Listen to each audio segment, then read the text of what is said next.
Aries, this is for you today. Okay, May 16, 2026. Aries, para to sa'yo. Tingnan natin na yung message, guys. Tingnan natin ang message for Aries today. Simula sa araw na to, guys. Okay. 9 of Cups, guys. Okay. Wish fulfillment is here para sa mga Aries. Wish fulfillment. I'm happy kung ano ang meron ako sa ngayon. At parang natutupad ko na ang aking mga pangarap. Or, ang ilan sa inyo nanditong Aries ay masaya sa kanilang nararamdaman. Nakikita nyo ba to, guys? 3 of Cups. Pagsasaya talaga to. Celebration, Aries is here. Masayang-masaya kayo sapagkat ang ilan sa inyo is unti-unti nyo nang natutupad o andyan na. Konting-konti na lang is makukuha ko na. Ano man yung inyong ginagawa sa ngayon is masaya yung inyong puso at natutupad nyo o natupad nyo ng inyong mga pangarap. Kulang na lang ito ng 1 cup para maging 10 of cups. At ito din ay merong kaakibat na happy family. Involved dito ang happy family ninyo, masagana sa pagkain, at natutupad ang pangarap. Okay, Aries, tingnan natin na inyong message. Nakikita nyo itong Wheel of Fortune. Maraming mga opportunity ang dumating sa buhay ninyo, guys. Hindi ko alam kung kailan. Pero, maraming mga dumating na mga magaganda sa inyong buhay. At, kung ba ito yung opportunity, kabilang offer, at napaka magaganda. Baga may mga iba't iba din kayong ginagawa sa buhay at maaaring hindi kayo natitigil sa isa lang. Kapag natapos ang isa, may gusto kayong isunod again, isunod agad-agad at ayaw nyong matigil. Ayaw nyong masayang yung mga oras. Okay? Aries, nandito ang the temptation or the devil. Sa inyo sigurong samahan sa pamilya, sa buhay mag-asawa, buhay kasintahan, is merong konting lamat o merong hindi maganda sa inyong bagamat kayo may magandang opportunity, sa buhay mag-asawa naman ninyo ay merong konting problema o problema talaga ninyo ito sapagkat gusto nyo makawala sa marriage. Ilan sa inyo gusto nyo umalis sa kasal, but sad to say, nakatali kayo dito at paano ko to aalisan. Okay. Andito yung Queen of Pentacles, guys. Isang energy, ito ay isang energy na sobrang talagang fulfilled sa kahit saang bagay, lalo na sa kaperahan, sa trabaho. At down to earth ang energy na to. Maaaring ikaw ito as Queen of Pentacles. At ito ay Capricorn, Virgo, Taurus. Okay. At malungkot ka. Malungkot sa kabila ng natatamasa mong magagandang opportunity, magandang buhay, is andito yung hindi maayos na sa buhay mag-asawa ninyo o sa inyong marriage. Okay, tingnan natin ang Wheel of Fortune. Andito yung Six of Sword. Okay, something ito ay healing. Paglayo sa nakakarami, paglayo sa gulo, paglayo sa mga trouble, sapagkat gusto ko na magandang kapalaran, gusto ko na magandang opportunity, maiba naman ako sa iba, at patungo kayo sa positive ways na inyong tinatahak sa ngayon, na gusto nyo lang ng katahimikan, gusto nyo lang ng mga bagong pasisimulan sa buhay, at maybe with someone, okay, with someone and with your kids, is meron kayong tinatahak na magandang pat ng buhay sa ngayon. At maaaring ito rin ay relocation, okay? Paglipat ng bahay, pag-alis sa dating trabaho, o re-relocate, pag-alis sa dating tinitirhan. Okay, at gusto niyo yung katahimikan, peace of mind. At ito ay napakaganda, guys. Okay? Nandito ang the star. Ito ay healing. Okay, gusto niyo i-fix ang lahat-lahat. Mabago. Kung baga kung nagkamali kayo sa pag-ibig na inyong pinili, sa tao na inyong pinili, gusto ninyong baguhin o i-fix ang lahat. Maging bago ulit ako. maging magsimula ulit ako sa umpisa at maging maayos na. Okay guys? Okay, maraming offer sa inyong dumarating sa mga Aries na nandito at kayo ay nahihirapang pumili kung ano ito. But ito ay may kaugnay sa tao at sa opportunity. Guys, na maaaring pagmumula ng inyong mas marami pang pera o mas marami pang ipon, Aries. Kaya nga nandito ang Three of Cups, mga good news is paparating sa inyo at ito ay inyong igagrab, maybe. At ilan sa inyo talaga ay napaka-busy sa inyong kasalukuyan. Okay? Nagpapatuloy sa buhay at busy-busy. Nakikita ko lang dito guys is gusto ninyong i-fix ulit ang kumbaga ito isang samahan na parang toxic lang but mahal nyo ang tao na to. Gusto nyo magkaroon ng kumbaga ito is star ay hope, pag-asa na sana ang pamilya na to ay maging maayos pa ulit at magkaroon ng pagbabago. Okay. Dahil sa inyo ay nagre-relocate o magre-relocate something sa mapayapang lugar para sa mga opportunity na inyong gusto pang maabot o ma-achieve pa sa buhay. Okay, Aries? At kayo dito ay masaya naman dahil lahat ng inyong na pinapangarap o gusto mangyari sa buhay ay unti-unti nyo nang nakukuha o andyan na sa inyong tabi. Okay. Message po yun ng mga spirit animals, Aries.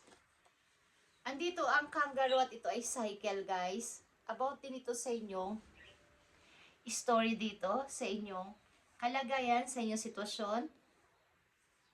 A 9-month cycle is a play. Okay? 9-month. Katulad ng pagbubuntis ng isang babae, guys. Ito ay 9-month. Okay.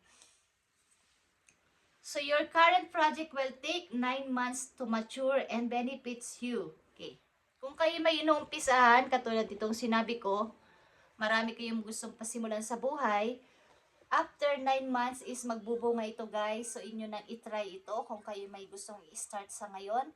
After nyo mapanood itong video na to, kung may gusto kayong i-start o may nag-i-start na sa inyong magnegosyo, iba't ibang gagawin na project is, after 9 months ay makukuha mo ng benefit nito na napakaganda.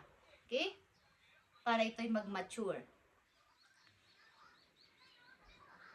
Commit fully to it. Kumbaga, maging enhance kayo dito. Kayo mismo ang titingin, kayo mismo ang magpapalakad, kayo mismo ang titingin dito para hindi magkaroon ng mga anomalya at mga kamalian. Okay guys, sapagkat offer is paparating sa mga Aries ditong nasa reading. You have all the strength and stamina to need.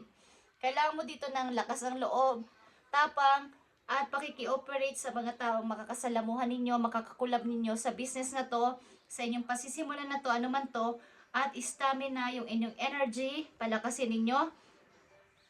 As long as you move forward and not backward. As long na kayo ay magpo-forward at hindi magba-backward, ang pangarap niyo na to ay matutupad talaga after 9 months, guys. Katulad ditong The Star, meron kayong gusto ditong i-fix at buuin ulit ang pangarap na inyong naudlot sa mga maraming taong nakaraan sa inyong buhay, Aries. Is gusto niyo itong i-fix at buuin ulit o isagawa ulit. At ito ay cycle, katulad ng pagbubuntis ng isang babae, guys.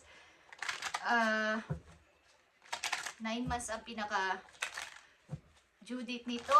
Meron din namang bigla na lang napapanganak at nagiging 5 months or ilang months pa lang. But ito ay hindi pa mature. Okay. So, kailangan pang incubator. Yan ang ginagawa ng mga doktor.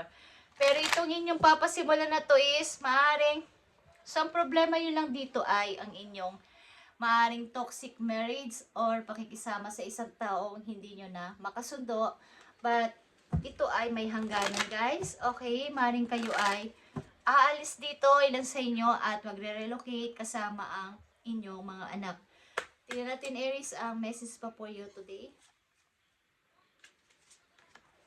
But ang nakakatuwa lang dito, guys, ay andito talaga ang Three of Cups. Ito ay mga good news sa paparating sa inyo. Ikakasaya nyo.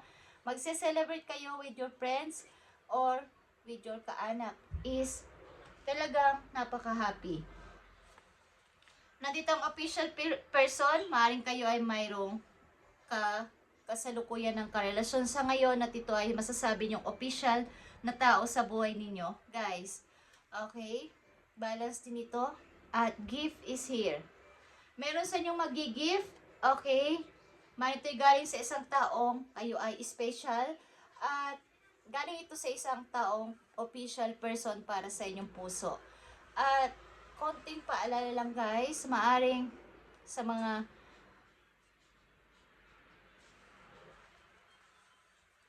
kasama nyo sa bahay or involved sa buhay ninyo is merong something bad health. Okay, bad health. Hindi maganda ang pakaramdam o hindi maganda ang kalagayan sa katawan. Kumbaga ay hindi na makatayo sa bed.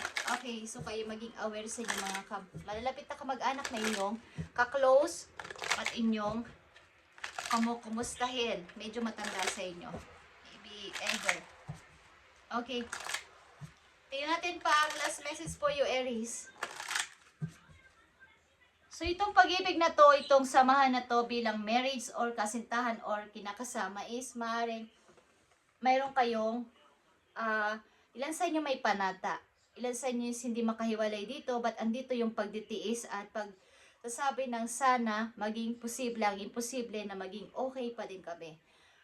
Ang ilan sa inyo dito nagpapatuloy sa buhay at maaaring aalis na sa sitwasyon na to at tatanggapin ng mga offer na dumarating sa inyo. Okay? Aries, last message for you is raise or promotion. Kayo ay magkakaroon ng pagtaas ng sahod at pagpo-promote sa trabaho. Mapopromote ang ilan sa inyo kaya may pagsasaya dito guys. Okay? Mapopromote o magre-raise ang inyong sahod. Congratulations, Aries! An increase in your abundance flow awaits you. Okay? Ito ay nihintay mo but ito'y darating na. Okay? This is a result of your positive focus and willingness to take action based on your divine guidance. Keep up the good work, Aries.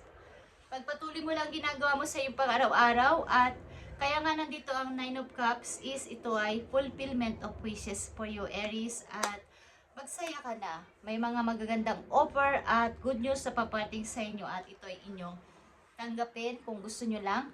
At ikakaunlad mo to. Okay? Kakaunlad mo to. At maaaring may tinuturing ka ngayong isang taong official para sa iyo at lagi kang binibigyan ng gift or bibigyan ka ng gift. Ito ay online. Maybe online.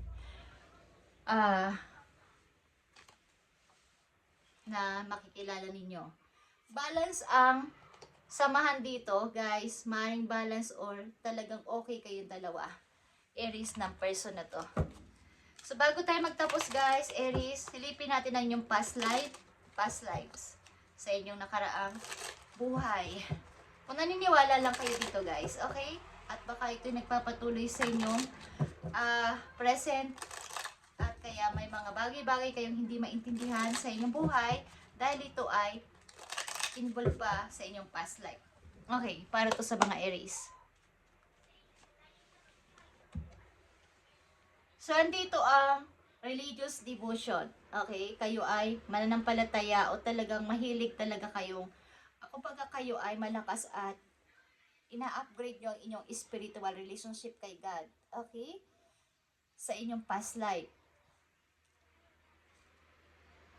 Evangelical. Okay, mga mission. Sumasali kayo sa mission ng inyong past life. Okay. Talagang kayo ay naniniwala sa kahit hindi nyo pa nakikita, pinapaniwalaan nyo na mangyayari ito is mangyayari. Pag mataas ang inyong faith, ang mga Aries na nandito, kahit wala pang proof, wala pa yung nangyayari, naniniwala kayo na mangyayari. Okay? Sa inyong past life, kayo ay taga-Russia. Okay? Kaya ang ilan sa inyo ay mapuputi at medyo para mga blonde ang mga hair ninyo, may mga dot sa ewan ko lang, basta yun ang nasa mind ko. Okay guys? Na location is Russia, ang inyong location sa inyong past life. Okay? So mag-ingat lang kayo sa pag-alis-alis, sa public, something, yung mga pagdiskusyonan, pagsali sa mga gulo na hindi naman kayo dun kasali is makikisaw-saw kayo is mag-ingat kayo dun guys. Okay?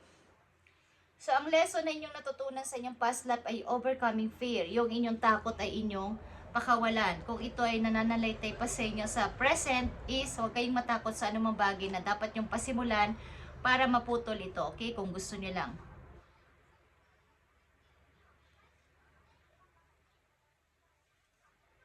So, ang trauma ninyo sa inyong past life ay yung kayo ay pagtaksilan o dayain, mga tuso, mga person sa paligid, yun ang inyong trauma. Ang kayo ay pagtataksilan. Okay? Sa inyong past life. Kung ito ay nagpapatuloy pa sa inyong kasalukuyan ninyo na kayo takot, parang takot kayo sa mga taong pwede kayong lokohin, mag-lie sa inyo is maaaring naka-relate pa ito sa galing sa past life ang inyong identity. Okay? Thank you, Aries, and God bless. At kung may Taurus sa inyong chart is happy birthday sa kanila, Aries. Thank you and God bless.